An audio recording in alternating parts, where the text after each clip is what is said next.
अमरावती शहरातील राजकमल चौकात असलेल्या सीताराम बाबा मार्केटच्या तळमजल्यावरील 3 दुकानांमध्ये ऑनलाईन लॉटरीच्या नावे खुलेआम जुगार चालवणाऱ्या 4 जुगार अड्डा मालकांविरुद्ध शहर कोतवाली पोलिसात जुगार कायद्यान्वये गुन्हा दाखल करण्यात आला आहे। याआधी शुक्रवारी रात्री गुन्हे शाखे युनिट 2 चे नवनियुक्त पोलीस निरीक्षक संदीप चव्हाण यांच्या नेतृत्वात पथकाने 3 जुगार अड्ड्यावरून जुगार खेळवणारे 11 ऑपरेटर तथा जुगार खेळणारे 20 अशा एकूण 31 जणांवर कारवाई करण्यात आली आहे।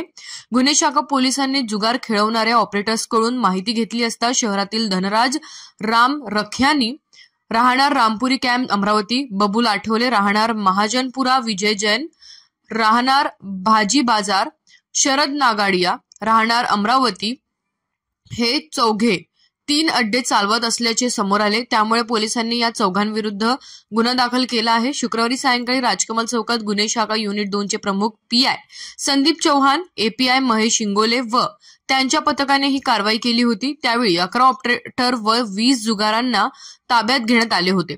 त्याचवेळी 3ही जुगार अड्ड्यावरून रोख 1,45,720 रुपये, 22 मोबाईल तथा 6.5 लाख रुपये किमतीचे अवैधरित्या ऑनलाईन जुगार लॉटरीचे साहित्य असा एकूण 7,96,650 रुपयांचा मुद्देमाल जप्त करण्यात आला होता।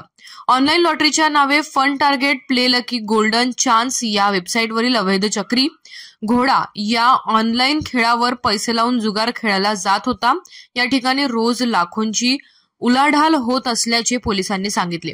11 जण त्यासाठी ऑपरेटर होते। मागील अनेक वर्षापासून मुख्य शहरात हा खुलेआम जुगार अड्डा सुरू होता, मात्र अद्यापपर्यंत पोलिसांनी त्या ठिकाणी कारवाई न केल्याने सर्वसामान्यांकडून आश्चर्य व्यक्त केला जात आहे।